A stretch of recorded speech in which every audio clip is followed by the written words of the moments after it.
Hello friends, welcome to गणित wings. तो आज हम ज्योमेट्री का सेकंड पार्ट देखने जा रहे हैं। फर्स्ट पार्ट हम कवर कर चुके हैं, बेसिक। अब हम थोड़ी सा एडवांस की तरफ बढ़ेंगे, तो हम बहुत सारी डेफिनेशंस को देखेंगे जिससे हम एडवांस टाइप के क्वेश्चन को सॉल्व कर सकें। तो अगर आप एडवांस क्वेश्चन सॉल्व करना चाहते हैं तो पहले आपको सारी डेफिनेशन को आराम से और बारीकी से समझना होगा। इसके बाद हम क्वेश्चन की तरफ बढ़ेंगे। तो सबसे पहले हम डेफिनेशन देखते हैं। ये पहली डेफिनेशन है एंगल की। तो एंगल में कुछ खास नहीं है, दो रे निकली होती हैं। एक ये हो गई, मान लीजिए ये ओ है, तो ओ ए एक रे हो गई और ओ सी एक रे हो गई, और एक कॉमन वर्टेक्स यानी कि ये जो यहाँ पे बिंदु है, इससे एक यहाँ पे इतना इसको हमने खोल रखा है, ये एंगल हो गया। तो एंगल की कोई खास डेफिनेशन नहीं है। इसके आगे हम बढ़ते हैं फिर कोण समद्विभाजक की तरफ, यानी एंगल बाइसेक्टर। हमने ये जो दो एंगल बनाए हुए हैं, इसका मतलब होता है एंगल बाइसेक्टर। एंगल को दो भागों में बांट दे, यानी दो भागों में विभाजित कर दे। 40 और 40 का कर दिया, 30 और 30 का भी बन सकता है यहाँ पर, है ना। यानी दोनों भाग बराबर बराबर बटे हुए होंगे तो वो कहलाएगा उसका एंगल बाइसेक्टर। यानी ये जो लाइन गई हुई है, इसने इसको और इसको 40-40 की डिग्री पर डिवाइड कर रखा है। इसके बाद हम देखते हैं आसन्न कोण। इसको थोड़ी सा बारीकी से समझने की जरूरत है। आसन्न कोण वो कोण होता है जिसमें दो कोण हो लेकिन एक लाइन बीच से बाइसेक्ट करती हो। इसका पहला तो ये है कि कॉमन वर्टेक्स होना चाहिए, यानी कि एक कॉमन बिंदु होना चाहिए, ठीक है। सेकेंड है कॉमन आर्म होनी चाहिए, तो एक ये बीच में कॉमन आर्म हुई है बीच में, और बाकी भुजाएं कॉमन भुजा के दोनों तरफ होनी चाहिए, ठीक है। देखते हैं हम कैसे। तो ये 70 और 30 डिग्री का है। यहाँ दो एंगल बन रहे हैं, एक ये वाला ABO और दूसरा बन रहा है कौन सा, OBC। दो एंगल बन रहे हैं। अगर आपसे कोई पूछे क्या ये एडजेसेंट एंगल है, आसन्न कोण है, तो ये नहीं है। इसका क्यों? क्योंकि ये इसका रीजन है कि कॉमन वर्टेक्स होना चाहिए, पर इसमें तो यहाँ पे दो वर्टेक्स दिख रहे हैं ना, में एक ये और एक ये, तो ये एडजेसेंट एंगल नहीं होगा। एडजेसेंट एंगल क्या होगा? एक तो बीच में कॉमन आर्म होनी चाहिए, यानी कॉमन भुजा होनी चाहिए, और एक कॉमन वर्टेक्स होना चाहिए। बहुत सारे वर्टेक्स नहीं हो सकते हैं। तो इस तरीके से आप समझ सकते हैं। जैसे फैन होता है तो फैन में ये तीन तरीके से निकले होते हैं, तो ये भी आसन्न कोण एडजेसेंट एंगल कहलाते हैं। नेक्स्ट डेफिनेशन देखते हैं प्रतिच्छेदी रेखाएं की, यानी इंटरसेक्टिंग लाइन। जब दो या दो से ज्यादा लाइन किसी एक इंटरसेक्टिंग पॉइंट पर आकर एक दूसरे को काटें तो वो इंटरसेक्टिंग लाइन हो जाएंगी, और वो ये वाला पॉइंट कहला जाएगा। मान लीजिए O है तो ये कहला जाएगा इंटरसेक्टिंग पॉइंट, यानी प्रतिच्छेद बिंदु। इसी तरीके से अप्रतिच्छेदी रेखाएं हैं, या फिर इनको समांतर रेखाएं भी कहते हैं, पैरेलल लाइन या फिर नॉन इंटरसेक्टिंग। क्योंकि ये एक दूसरे को काटेंगी नहीं तो ये नॉन इंटरसेक्टिंग कहलाएंगी। पैरेलल लाइन एकदम सीधी चलती हैं, एकदम सीधी। ये आपस में एक दूसरे से आगे जाकर कभी भी टकरा नहीं सकती। इनको कितना भी बढ़ाते जाएं हम, कितना भी बढ़ाते जाएं, ये एक दूसरे से सीधे ही चलती जाएंगी। अगर हम इसको ऐसे करते हैं और फिर दूसरी लाइन ऐसे चलाएं तो ये आगे चल के बाइसेक्ट हो जाएंगी, तो वो इंटरसेक्टिंग लाइन कहला जाएंगी। लेकिन ये जो लाइन है ये एकदम सीधे चलेंगी तो ये कभी एक दूसरे को काट नहीं सकती हैं, इसलिए इनको पैरेलल लाइन, समांतर रेखा बोलते हैं। इसको कभी कभी इस तरीके से डिनोट कर दिया जाता है, दो रेखाएं बना दी जाती हैं और ये एरो लगा दिया जाता है, या फिर कभी ऐसे डिनोट कर देते हैं L पैरेलल M। अब हम देखते हैं त्रियक रेखा। त्रियक रेखा यानी कि ट्रांसवर्सल लाइन, जो एक तिरछी ये लाइन डली हुई है। दो हमें दिख रही है पैरेलल लाइन L और M, दो पैरेलल लाइन दिख रही है। इसमें एक तीसरी रेखा डली हुई, ये ट्रांसवर्सल लाइन। तो ट्रांसवर्सल लाइन पैरेलल में भी डाल सकते हैं हम और नॉन पैरेलल में भी डाल सकते हैं, क्योंकि ये आगे चलकर देखियो, ये आगे चलकर अगर हम इसको बढ़ाएं तो ये यहाँ से जाके बढ़ेगा और ये यहाँ से जाके बढ़ेगा और ये दोनों इंटरसेक्ट कर जाएंगी। तो इसमें भी हम त्रियक रेखा डाल सकते हैं। तो ये इसमें भी डली हुई है और पैरेलल लाइन में भी डली हुई, ट्रांसवर्सल लाइन। अब अगर हम गौर करें कि ये क्या, ये ट्रांसवर्सल लाइन होगी क्या, ये वाली, तो ये ट्रांसवर्सल लाइन नहीं होगी। ट्रांसवर्सल लाइन का रूल होता है कि हमेशा दो बिंदुओं पर ट्रांसवर्सल लाइन डलती है, एक ये हो गई और एक ये, दो हो गई। कोई दो बिंदुओं से जाकर एक ट्रांसवर्सल लाइन डलेगी। यहाँ पे भी 2 पॉइंट है तो ये ट्रांसवर्सल लाइन डल गई यहाँ पर, ठीक है। लेकिन यहाँ पे ये जो ट्रांसवर्सल लाइन डली हुई है इसका इंटरसेक्टिंग पॉइंट केवल एक है, और डेफिनेशन बोलती है कि 2 पॉइंट होने चाहिए, 2 बिंदु होने चाहिए, जब जाके ट्रांसवर्सल लाइन डलेगी। अब हम देखते हैं पूरक कोण यानी कंप्लीमेंट्री एंगल।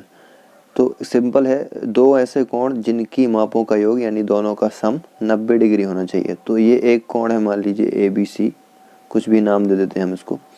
तो इसमें ये 50 डिग्री का एंगल है और ये 40 डिग्री का है, और 50 और डिग्री का और 40 डिग्री का एंगल अगर हम ऐड कर दें तो 90 डिग्री बना लेंगे। तो ये किसी तरीके से भी बने हो सकते हैं, ऐसे भी बना हो सकता है 70 और 20 का, तो ये भी 90 बना देंगे। यानी ये एक दूसरे के जो दो कोण हैं ये पूरक होंगे, तो इनको हम कह देते हैं कम्प्लीमेंट्री एंगल। इन दोनों ने मिलकर 90 डिग्री का एंगल क्रिएट कर लिया है। इसके बाद आता है हमारा संपूरक कोण। तो संपूरक कोण भी इसी के जैसा है, एकदम सिंपल। उसमें क्या था, 90 डिग्री दो कोण मिलकर बनाते थे।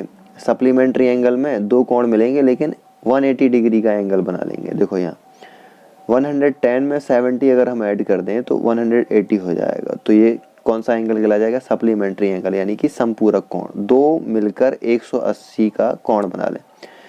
ये भी यहाँ x और y ये जो कोण है ये हम थोड़ी सा और आगे इसको बारीकी समझेंगे, लेकिन थोड़ी सा ओवरव्यू आपको यहाँ पर देते हैं हम।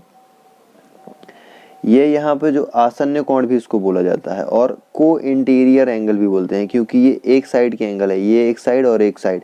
अगर इस साइड भी हम बना दें एंगल दो, तो इन दोनों का मान भी जोड़ने पर, मान लीजिए a और b हम इसको नाम दे दें, तो अगर a और प्लस b करें तो इसका जो मान आएगा वो 180 डिग्री आएगा।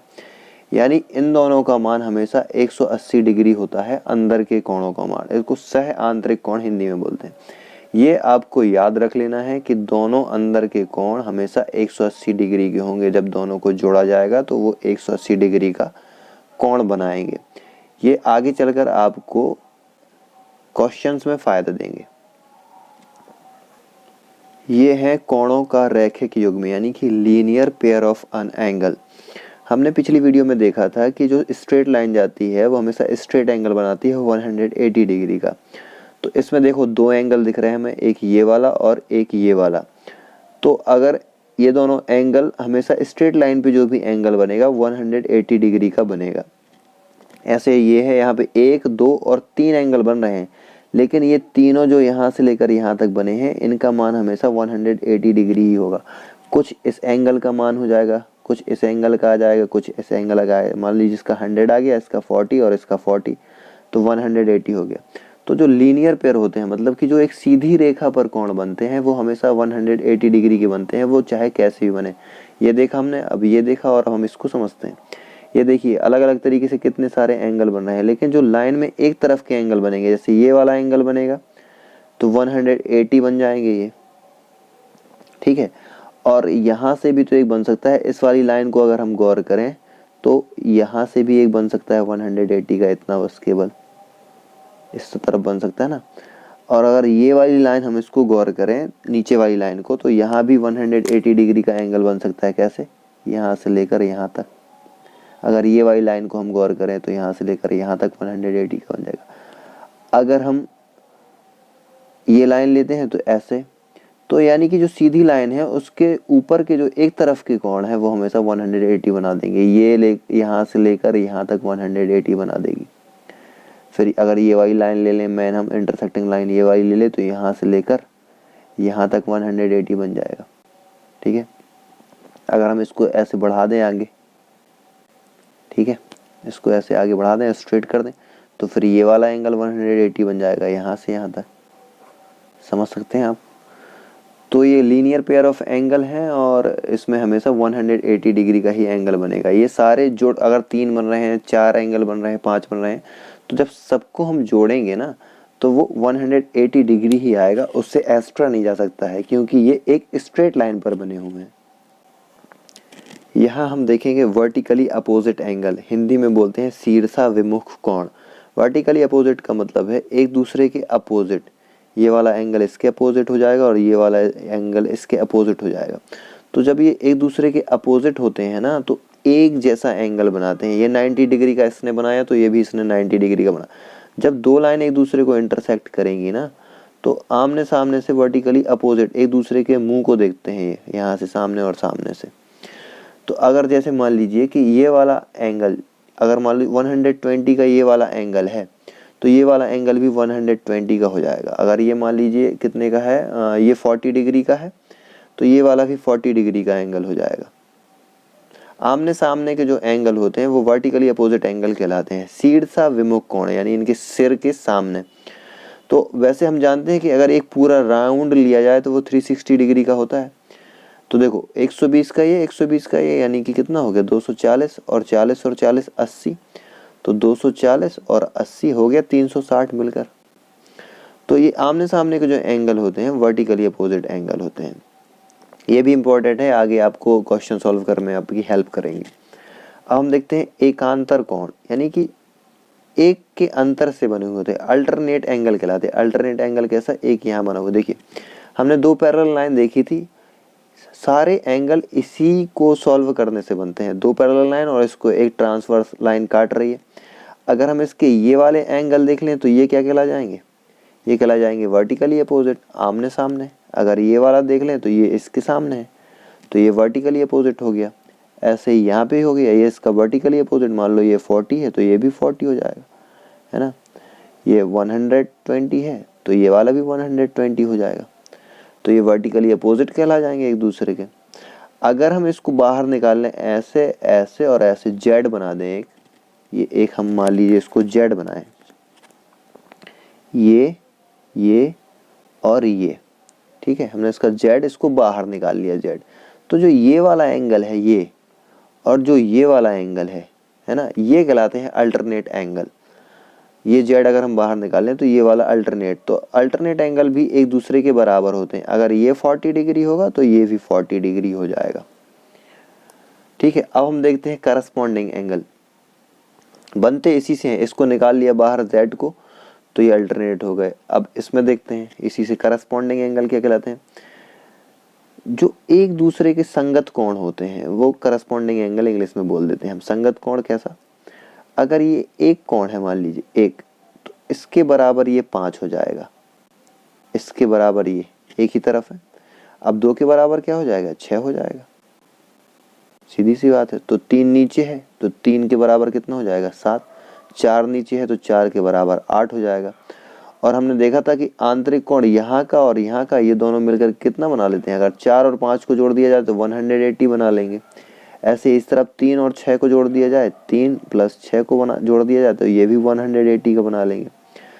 तो करस्पॉन्डिंग एंगल जो होगा तो हमने अभी देखा कि 1 के बराबर 5, ये 1 के बराबर 5, 2 के बराबर 6 यानी 2 ये है तो ये 6 हो जाएगा, नीचे वाला है तो नीचे वाला बराबर हो जाएगा, ये है तो ये।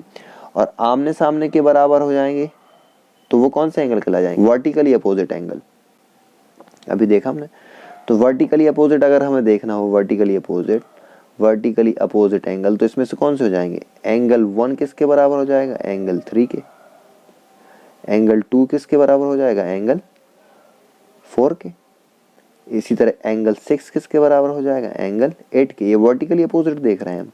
और एंगल 7 किसके बराबर हो जाएगा, एंगल 5 के, है ना।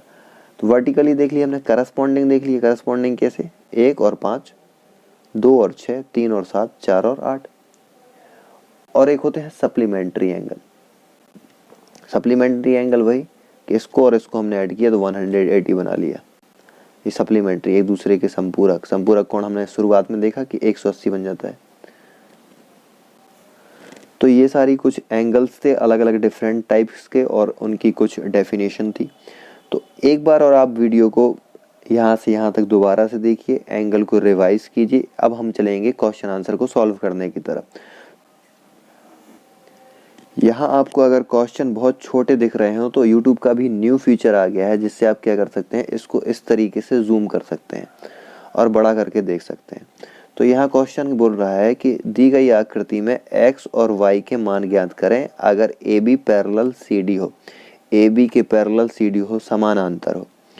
तो हमें किसका x और y का मान ज्ञात करना है। यहाँ पर x है और यहाँ पर y है। पहले आप क्वेश्चन को खुद से करने की कोशिश कीजिए, वीडियो पॉज करके सारी डेफिनेशन को एक बार पढ़िए और फिर इसको सॉल्व करने की कोशिश कीजिए। तो हम जैसे जानते हैं कि हमने देखा था वर्टिकली अपोजिट एंगल, यानी कि सीधा विमुख कोण एक दूसरे के अपोजिट।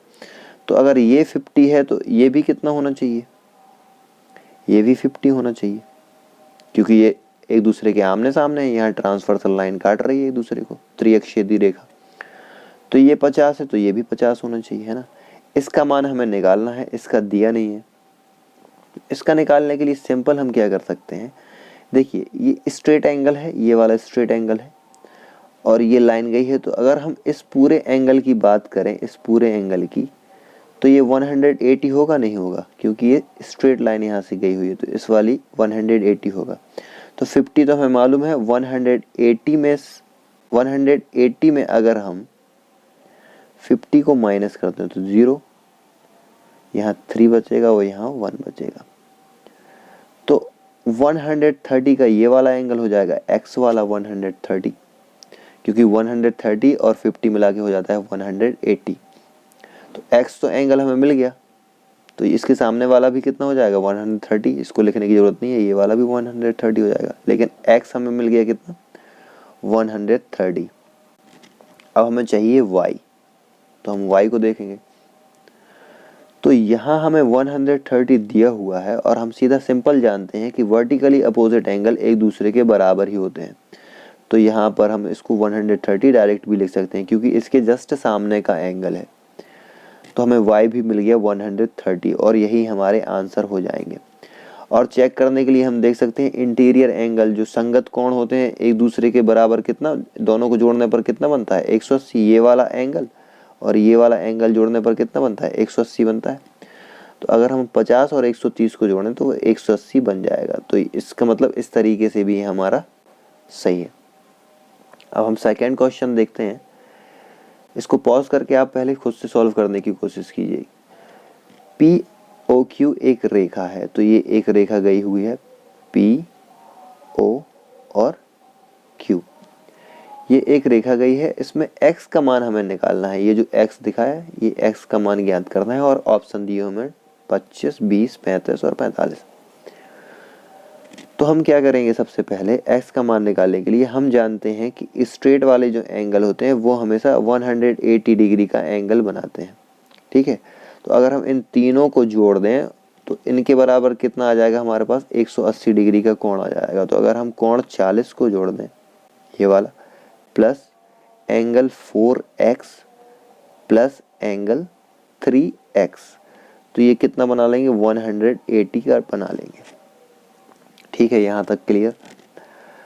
अब 40 ये हो गया, तो 40 को हम ऐसे रखेंगे, 40 अलग सिंपल, एंगल अभी नहीं लगाते हैं आपको समझाने के लिए। और 4x और 3x मिलकर बना लेंगे 7x और ये हो जाएगा 180, ठीक है। अब ये 40 उस तरफ जाकर माइनस हो जाएगा, तो 7x ये इस तरफ जाएगा तो माइनस में कन्वर्ट हो जाएगा, पक्षांतर के नियम होते हैं, -40। तो 7x बराबर हमारे पास कितना बचेगा 140, 40 तो कम हो गया। तो x अब ये यहाँ पर इस तरफ जाएगा तो ये इसके नीचे डिवाइड में आ जाएगा। तो अगर हम 7 से डिवाइड करेंगे तो ये 2 बार हो जाएगा, 7 दूनी 14, यानी x बराबर हमें मिल गया 20 डिग्री का एंगल। x हमें मिल गया 20 डिग्री का एंगल। तो ये जो 20 डिग्री है, तो इसमें अगर हम रख दें x बराबर 20 आया है ना, तो 4x की जगह x की जगह 20 रखना है। ये x जो है यहाँ हम इसको रख देंगे 20, यानी तो 40 का एंगल हो गया, प्लस हमारा हो गया 4x की जगह रखेंगे 20 प्लस 3 और x की जगह रखेंगे हम कितना 20। तो देखना ये तीनों मिलाकर 180 ही बना लेंगे। ये 40 और 20 का अगर हम 4 बार गुणा करें तो ये आ जाता है 80, और 3 का अगर 20 में गुणा करें तो आ जाएगा ये 60। अब हम अगर तीनों को जोड़ दें तो ये कितना बन जाएगा 180 बन जाएगा। इसका मतलब x का मान हमारा 20 आ गया और हमारा आंसर भी सही है। तो अब हम यहाँ पर क्वेश्चन नंबर 3 को देखेंगे। क्वेश्चन नंबर 3 कह रहा है कि 3 रेखाएं ए बी सी डी और ई एफ, ये ए बी सी डी और ई एफ बिंदु ओ पर संगामी है। ये बिंदु ओ है, इन पर ये इंटरसेक्ट कर रही हैं, प्रतिच्छेद कर रही हैं, उसी को ये संगामी बोल रहे हैं। तो यहाँ पर हमें y का मान याद करना है, यानी ये वाला y जो हमें दिया हुआ है इसकी हमें वैल्यू पुट करनी है। तो हम सबसे पहले इसको सॉल्व करने के लिए सबसे पहले इसको चित्र को आप गौर से देखिए। तो ये जो यहाँ से लाइन गई हुई है ये एक सीधी रेखा गई हुई है, और सीधी रेखा पर जो कोण बनते हैं वो हमेशा 180 डिग्री का बनता है। तो अगर हम ये यहाँ से लेकर यहाँ तक का कोण देखें तो ये 180 डिग्री का होगा, लेकिन हमें 2 कोण तो पता है, ये तीसरा वाला नहीं मालूम है। तो यहाँ अगर हम गौर से देखें तो 5y है। अगर हम देखें वर्टिकली अपोजिट एंगल, इसके जस्ट अपोजिट, तो ये भी 5y हो जाएगा। नहीं हो जाएगा, क्योंकि वर्टिकली अपोजिट एंगल। तो अब हम जानते हैं कि तीनों कोणों को जोड़ने पर 180 डिग्री का एंगल बनता है। तो हम यहाँ पे क्या करेंगे, तीनों कोणों को जोड़कर देखेंगे, यानी 2y plus 5y plus 2y बराबर 180 डिग्री। इन तीनों को हमने जोड़ लिया। अब हम देखेंगे तो 5 2 7 और 2 9, 9y बराबर 180 डिग्री। ठीक है, तो y बराबर यहाँ आ जाएगा 180 और ये 9 यहाँ भाग में चले जाएगा, तो 9 दूनी 18 यानी कि 20। तो y बराबर हमें 20 डिग्री मिल गया और यही इसका फाइनल आंसर है। तो यहाँ अगर हम 20 रख दें तो हमें इसका 180 मान मिल जाएगा। हम यहाँ रख कर देखते हैं, जैसे 5 × 20 और 2 × 20 और 2 × 20, तो 20 पंचे 100 होता है, और 20 दूनी 40 और 20 दूनी 40, और अगर हम इन तीनों को जोड़ दें तो हमारा मान आ जाएगा कितना, 180 डिग्री। आया ना 180। तो यहाँ पर y का जो मान है वो 20 डिग्री आएगा। ये सेकंड क्वेश्चन देखते हैं। इसमें दिया हुआ है PQ पैरेलल RS, यानी PQ के समानांतर एक RS रेखा खींची गई है। ठीक है, कोण MXQ बराबर 135 है। तो ये M है, ये X है और ये Q है, इसका मान 135 दिया है, ये भी ठीक है। और MYR बराबर दिया है 40। तो ये MY और R, ये वाला कोण जो दिया गया है वो है 40। तो हमें कोण XMY ज्ञात करना है, यानी इस M का जो बीच का होता है इसी को बोलते हैं मेन कोण। तो XMY यानी ये वाला एंगल हमें क्या करना है, फाइंड करना है, ये वाला एंगल। तो इसको आप पहले खुद से सॉल्व करने की कोशिश कीजिए वीडियो पॉज करके, और फिर हम आपको इसको सॉल्यूशन बताते हैं। तो हम देख पा रहे हैं कि हमें ये एक एंगल x दिया हुआ है और ये एक y दिया हुआ है। अब हमें ये m वाला एंगल फाइंड करना है। तो हम सबसे पहले इसमें क्या करेंगे, एक मिडिल से अपने आप खुद से मानकर हम एक इसमें से एक लाइन डाल देंगे ऐसे। मान लीजिए ये लाइन हमने डाल दी। ठीक है, तो अब हम जानते हैं कि इसका और इसका योग कितना होता है, 180 होता है। 135 और इस वाले का योग हमेशा 180 होता है। तो अगर हम 135 में कितना जोड़ दें, 45 जोड़ दें, मान लो 45 जोड़ दिया तो ये 180 बन जाएगा। आप देख लीजिए यहाँ 135 प्लस 45, 5 5 10, 4 3 7 और 1 8, 180 डिग्री हो गया। तो ये हमें 45 मिल गया कौन, है ना। अब हम जानते हैं कि ये 40 है, ये वाला 40 है, तो यहाँ पर भी एक समांतर मतलब सरल रेखा पर कोण बन रहा है, तो यहाँ पर भी 180 का बनता है दोनों का। तो ये 40 है, तो यहाँ पर 140 हमें मिल जाएगा। तो ये कितना बन गया, 180 बन गया ना। तो 140 का हमें ये भी कोण मिल गया। और ये जो समांतर रेखा बीच से गई हुई है ये हमने डाल के देखी है। तो हम ये जानते हैं कि इसका और इसका योग भी कितना होता है, 180 होता है, अभी देखा हमने। तो 140 जब ये है तो 40 ये हो जाएगा, क्योंकि इन दोनों का योग जो है इसका और ये वाला कोण हमने देखा था ना परिभाषा में, 140 और 40 180 होता है। तो अब हमें चाहिए था m वाला कोण m। तो अब हम 45 और प्लस 40 को ऐड कर देंगे, तो ये 5 और 4 8, तो हमें ये 85 डिग्री का एंगल मिल जाएगा। ये टोटल m जो एंगल है ये कितना हो जाएगा, 85 डिग्री, और यही हमारा फाइनल आंसर होगा। यहाँ हम कुछ अनुपात वाले क्वेश्चन देखते हैं जो कॉम्पिटिटिव एग्जाम में ज़्यादातर पूछे जाते हैं, इसलिए हम 2 क्वेश्चन इसके कवर करेंगे। तो यहाँ आप चित्र को गौर से देखिए, ये 2 रेखाएं एक दूसरे को प्रतिच्छेद कर रही हैं। PQ और RS परस्पर बिंदु O पर प्रतिच्छेद कर रहे हैं। तो हम मान लेंगे ये बिंदु क्या है, ये O है। ठीक है, यदि कोण POR अनुपात में हो किसके, 5:7 के, ROQ 5:7 हो। यानी वो कह रहे हैं ये और ये वाला कोण और ये वाला कोण एक दूसरे में किसमें, अनुपात में है। तो सभी कोण के मान ज्ञात करना है, इसका भी, इसका भी, इसका भी, इसका भी। ठीक है, तो अगर हम इस वाली लाइन को गौर से देखें, इस वाली लाइन को, तो यहाँ जो ये कोण बन रहा है, हम जानते हैं ये सरल रेखा पर बनने वाला कोण है, और ये कितने का बनेगा, 180 डिग्री का बनेगा। यानी इसको और इसको अगर हम जोड़ दें तो हमारा कोण कितना, 180 डिग्री का बन जाएगा। तो इन दोनों का योग हमारे पास आ जाएगा, जैसे मान लीजिए हम इसको नाम दे देते हैं x और इसको भी दे देते हैं x, क्योंकि अनुपात में है इसलिए x लगाना होगा। तो हम मानेंगे 5x + 7x, क्योंकि इनका मान तो दिया नहीं हुआ है कितने डिग्री का एंगल है, 5 और 7 के अनुपात में दिया है, इसलिए हम इसको इस तरीके से रखेंगे। और इन दोनों को जोड़ने पर हमारा योग 180 आता है। वो क्यों, क्योंकि सरल रेखा पर बनने वाला कोण है। इन दोनों को जब जोड़ेंगे तब 180 ही बनेगा ना। तो अगर हम इन दोनों को जोड़ दें तो 7 5 12, 12x = 180 डिग्री। और अब इसमें हम भाग दे देंगे 12 का, 180 में 12 का, तो एक बार जाएगा 12 एकम 12 और 12 पंचे 60, तो 15 बार चला जाएगा। यानी x का मान यहाँ पर हमारे पास आ गया 15 डिग्री। ठीक है, तो अगर ये 15 आ गया तो 15 में इसका गुणा हो जाएगा, यानी कि 5 × 15 और यहाँ पर 7 × 15, तो 15 पना 75 यानी 75। तो ये वाला जो एंगल आ गया वो आ गया हमारे पास 75 डिग्री का। ठीक है, 75 डिग्री का एंगल आ गया। और फिर इसके बाद हम जानते हैं कि 15 7 105, तो ये वाला जो एंगल आ गया वो आ गया 105 डिग्री का। ये वाला एंगल आ गया 105 और ये आ गया कितना, 75। तो देखना इन दोनों को हम जोड़ेंगे 105 और 75, तो ये 180 बन जाएगा।